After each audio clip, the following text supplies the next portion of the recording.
بسم اللہ الرحمن الرحیم۔ السلام علیکم ورحمۃ اللہ وبرکاتہ۔ امید ہے کہ آپ سب ایمان، صحت، عافیت اور برکت کے ساتھ ہوں گے۔ آج ہم سبق نمبر 50 کو پڑھیں گے، جس کا عنوان ہے کنایا۔ تو سب سے پہلے عبارت اور ترجمہ، اس کے بعد انشاءاللہ تفصیل پڑھیں گے۔ الکنایۃ هي لفظ أريد به لازم معناه مع جواز إرادة ذلك المعنى نحو طويل النجاد أي طويل القامة، وتنقسم باعتبار المكني عنه إلى 3 أقسام. الأول كناية يكون المكني عنه فيها صفة كقول الخنساء طويل النجاد رفيع الإماد كثير الرماد إذا ما شتا، تريد أنه طويل القامة سيد كريم. والثاني كناية يكون المكني عنه فيها نسبة نحو المجذوبين ثوبيه والكرم تحت ردائه، تريد نسبة المجد والكرم إليه. والثالث كناية يكون المكني عنه فيها غير صفة ولا نسبة كقوله الضاربين بكل أبيض مخزم والطاعنين مجامع الأذغان، فإنه كان بمجامع الأذغان عن القلوب. والكناية إن كثرت فيها الوسائط سميت تلويحا نحو هو كثير الرماد أي كريم، فإن كثرة الرماد تستلزم كثرة الإحراق، وكثرة الإحراق تستلزم كثرة الطبخ والخبز، وكثرتهما تستلزم كثرة الآكلين، وهي تستلزم كثرة الزيفان، وكثرة الزيفان تستلزم الكرم. وإن قلت وخفيت سميت رمزا نحو هو سمين رخو أي غبي بليد. وإن قلت فيها الوسائط أو لم تكن وضحت سميت إيماء وإشارة نحو أوما رأيت المجد القارح له في آل طلحة ثم لم يتحول، كناية عن كونهم أمجادا. وهناك نوع من الكناية يعتمد في فهمه على السياق يسمى تعريض، وهو إمالة الكلام إلى عرض أي ناحية كقولك لشخص يضر الناس خير الناس من ينفعهم. ترجمہ دیکھیے، کنایا وہ ایسا لفظ ہے جس کے ذریعے اس کے معنی کے لازم کو مراد لیا گیا ہو، اس معنی موضوع لہو کو مراد لینے کے ساتھ، جیسے طویل النجاتی لمبے قد والا یعنی طویل القامت. اور کنایا مکنی عنہ کے اعتبار سے 3 قسموں میں منقسم ہوتا ہے۔ پہلی قسم وہ کنایا ہے جس میں مکنی عنہ صفت ہو، جیسے حضرت خنسا کا قول طویل النجادی میرا بھائی لمبی قامت والا، اونچے ستون والا ہے، راکھ کا انبار والا ہے۔ جب موسم سرما آ جائے تمہاری مراد یہ ہو کہ وہ لمبی قامت والا سردار اور بخشش کرنے والا ہے۔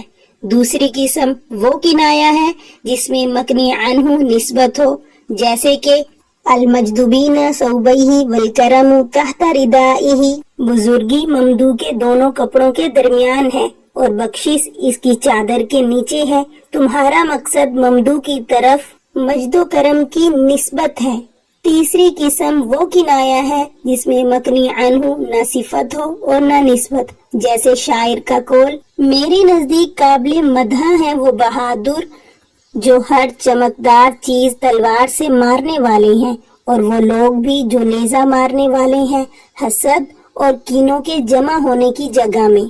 اور کنایا میں اگر وسائط کی کثرت ہو تو اس کا نام تلوی ہے، جیسے کہ ہوا کثیر الرمادی وہ بہت زیادہ راکھ والا ہے یعنی سخی ہے، کیونکہ راکھ کی کثرت آگ جلانے کی کثرت کو مستلزم ہے، اور آگ جلانے کی کثرت پکانے اور روٹی کی زیادتی کو مستلزم ہے، اور کھانے اور روٹی کی کثرت کھانے والوں کی کثرت کو مستلزم ہے، اور یہ مہمانوں کی کثرت کو مستلزم ہے، اور کثرت مہمان سخاوت کو مستلزم ہے۔ اور اگر واسطے کنایا میں کم اور مخفی ہو تو پھر اس کا نام رمز ہے، جیسے وہ موٹا نرم ہے یعنی غبی نادان ہے، اور اگر کنایا میں وسائط کم ہو اور واضح ہوں یا وسائط بالکل نہ ہو تو اس کا نام ایما اور اشارہ ہے. جیسے کیا تم نے نہیں دیکھا کہ بزرگی نے اپنا کجاوا طلحہ کے خاندان میں ڈال رکھا ہے، پھر وہ ہٹی نہیں. کنایا ہے ان لوگوں کے بزرگ ہونے سے. اور اس جگہ کنایا کی ایک اور قسم ہے جس کا سمجھا جانا سیاق کلام پر موقوف ہے. اس کا نام تعریض ہے اور وہ کلام کا کسی عرض یعنی گوشے کی طرف مائل کر دینا ہے، جیسے تمہارا کہنا اس شخص سے جو لوگوں کو نقصان پہنچا رہا ہو. لوگوں میں سب سے بہتر وہ شخص ہے جو لوگوں کو نفع پہنچائے. اب تفصیل دیکھیے. ادائیگی معافی ضمیر کے جو 3 طریقے ماقبل میں بیان کیے گئے تھے، تشبیہ، مجاز، کنایا، ان میں سے 2 طریقے تشبیہ اور مجاز عقلی کی تشریح کرنے کے بعد اب الکنایاتو سے حضرات مصنفین تیسرے طریقے کی وضاحت کر رہے ہیں. تو پہلے کنایا کی تعریف کی ہے، اس کے بعد کنایا کی اقسام کی طرف اشارہ کیا ہے. تو فرمایا الکنایاتو یا لفظ ارید بہ لازم معناہ، کنایا وہ لفظ ہے جس سے اس کا لازمی معنی مراد لیا جائے اور اس کے ساتھ اس کے معنی ملزوم یعنی اصلی معنی کا مراد لینا بھی درست ہو. اسی تعریف سے مجاز اور کنایا کے درمیان فرق بھی واضح ہو جاتا ہے کہ مجاز میں معنی حقیقی مراد لینا متعذر ہوتا ہے، جبکہ کنایا میں معنی حقیقی مراد لینا ممکن ہی نہیں بلکہ مقصود بھی ہوتا ہے. جیسے کہ طویل النجادی، لمبے پڑتلے والا، یہ اس کا اصل معنی ہے اور معنی لازم ہے، اور ہر لمبے پڑتلے والے کے لیے لمبا قد ہونا لازم ہے. تو اس لیے یہاں یہی معنی لازم ہے، طویل القامت ہی مراد ہے، اور معنی اصلی بھی مراد لینا یہاں پر درست ہے، اس لیے کہ عرب کا یہ دستور تھا کہ وہ ہر وقت اپنے سینے پر تلوار لٹکا کر مسلح رہتے تھے، اور ہر شخص کی تلوار اس کے سینے کے مطابق ہوا کرتی تھی اور اسی کے مطابق اس کی میان بھی رہتی تھی. اس لیے یقینی طور پر جس کی تلوار اور تلوار کا پڑتلا لمبا ہوگا وہ شخص خود بھی طویل قامت ہوگا. یہاں یہ بات جان لینا ضروری ہے کہ کنایا میں جو معنی مراد ہوتے ہیں اس کو مکنی عنہ کہتے ہیں. تو مکنی عنہ کے اعتبار سے کنایا کی 3 قسمیں ہیں. قسم اول وہ کنایا جس میں مکنی عنہ صفت ہو، جیسے کہ حضرت خنسا کا قول طویل النجادی رفیع العمادی کثیر الرمادی اذا ما شتا. تو اس شعر میں مکنی عنہ طویل النجادی رفیع العمادی کثیر الرمادی تینوں ہیں اور سب صفت واقعہ ہیں. طول النجاد سے مراد طویل القامت اور رفیع العماد سے مراد سردار اور کثیر الرمادی سے مراد سخی ہے. تو شعر کا مطلب یہ ہے کہ ممدود دراز قد سردار اور دریا دل آدمی ہے جس کے یہاں مہمانوں کی ضیافت کے لیے اتنے کھانے پکتے ہیں اور اتنی لکڑیاں جلتی ہیں کہ اس کے گھر پر راکھ کا انبار لگا رہتا ہے، خواہ موسم سرما ہی کیوں نہ ہو جبکہ دن چھوٹے ہوتے ہیں. مگر میرا ممدود تو ایسا ہے کہ اس کے یہاں دن کے چھوٹے ہونے کی وجہ سے مہمان نوازی کے لیے وقت کی تنگی کا عذر نہیں ہے. اور قسم ثانی یعنی وہ کنایا جس میں مکنی عنہ نسبت ہو، جیسے کہ المجد بین ثوبہ والکرم تحت ردائہ. تو اس مثال میں بزرگی فیاضی کو کپڑے اور چادر میں ثابت کر کے اس بات کی طرف کنایا کیا گیا ہے. یہ دونوں اوصاف ممدوح کی طرف منسوب ہے. اور قسم ثالث وہ کنایا جس میں مکنی عنہ نہ تو صفت ہو اور نہ ہی نسبت ہو بلکہ موصوف ہو، جیسے کہ الضاربین بکل ابیض مخدمی والطاعنین مجامع الازغان. تو اس شعر میں محل استشہاد یہی مجامع الازغانی اور مکنی عنہ قلوب ہے جو نہ صفت ہے اور نہ ہی نسبت بلکہ موصوف ہے، اور مجامع الازغانی اس کی صفت ہے اس لیے کہ دل ہی کینہ اور بغض کے جمع ہونے کی جگہ ہے.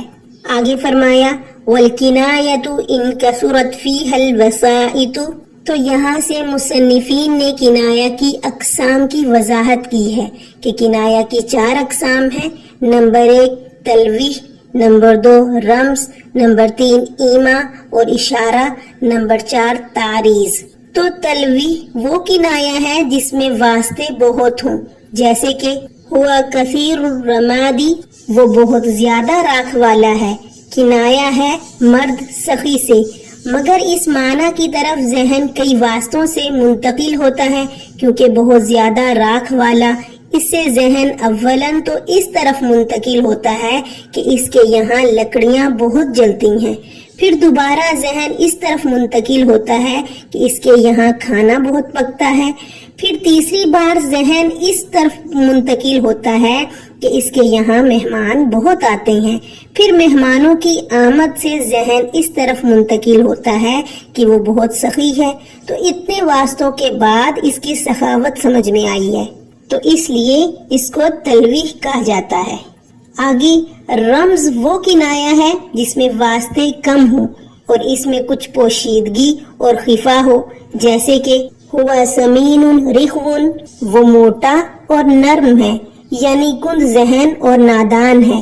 اس مثال میں سمین رخون غبیشن اور بلیدن کے معنی میں ہے، اس لیے کہ موٹا ہونا ملتزم ہے کاہلی اور غباوت کو، اور نرم اور کمزور ہونا بھی مستلزم ہے ذہنی قوت کی کمزوری کو، گویا یہ دونوں ذہن کی کمزوری اور انسان کی بے وقوفی کا سبب ہیں۔ تو یہاں بھی واسطہ ہوا، مگر صرف ایک، اور وہ بھی مخفی ہے، جس کا سمجھنا ہر ایک کے لیے آسان نہیں ہے۔ آگے تیسری قسم ایما اور اشارہ ہے، یعنی وہ کنایا ہے جس میں واسطے کم ہوں اور واضح ہوں، یا وسائط بالکل ہی نہ ہوں، جیسے کہ اوما رأیت المجد القا رحلہ فی آل طلحۃ ثم لم یتحول۔ تو اس شعر کا مطلب یہ ہے کہ اہل خاندان طلحہ بزرگی اور شرافت سے کلی طور پر متصف ہیں، حتیٰ کہ خود شرافت وہاں سے ہٹنے کا نام نہیں لیتی۔ تو محل استشہاد المجد القا رحلہ ہے، جس سے کنایا کیا جاتا ہے کسی کے صاحب شرافت ہونے سے۔ تو یہاں واسطہ صرف المجدہ ہے اور خفا بالکل نہیں ہے، کیونکہ ہر شخص سنتے ہی یہ سمجھ جائے گا کہ شرافت کے کجاوا ڈالنے کا مطلب ہی یہ ہے کہ وہ لوگ شریف ہیں، کیونکہ مجدہ ایک ایسی صفت ہے جو کسی مکان مثلاً خیموں وغیرہ میں پڑاؤ ڈال کر رہنے والی نہیں ہے، بلکہ کسی صالح انسان کے ساتھ ہی پائی جا سکتی ہے۔ کنایا کی چوتھی قسم تعریض ہے، یعنی وہ کنایا ہے جس میں کلام کو کسی ایک جانب مائل کر دیا جائے، یعنی اس میں اشارہ ایک جانب ہو اور مراد دوسری جانب۔ تو اس تعریض کو سمجھنے کے لیے حضرات مصنفین فرماتے ہیں کہ سیاق کلام کا سہارا لینا پڑے گا، جیسے کسی ایسے شخص سے جو لوگوں کو نقصان پہنچاتا ہو یہ کہا جائے خیر الناس من ينفع الناس، بہترین انسان وہ آدمی ہے جو لوگوں کو نفع پہنچائے۔ تو اس مثال میں قائل کا مقصد یہ ہے کہ تم بہترین آدمی نہیں ہو، اس لیے کہ تم لوگوں کو نفع نہیں پہنچاتے ہو، مگر وضاحت کے ساتھ یہ نہیں کہا، بلکہ کلام کا رخ ایک جانب کر کے دوسری جانب سے مقصد کو واضح کر دیا، تو اسی کا نام تعریض ہے۔ آج کے سبق سے متعلق کچھ سوالات ہیں، وہ نوٹ فرما لیجئے۔ سوال نمبر 1، مکنی عنہ کے اعتبار سے کنایا کی کتنی قسمیں ہیں، وضاحت کیجئے۔ سوال نمبر 2، کنایا کی تعریف کیجئے اور کنایا کی کتنی اقسام ہیں، وضاحت کیجئے۔ سوال نمبر 3، رمز اور ایما اور اشارہ میں کیا فرق ہے، مثالوں سے وضاحت کیجئے۔ جزاکم اللہ خیرہ۔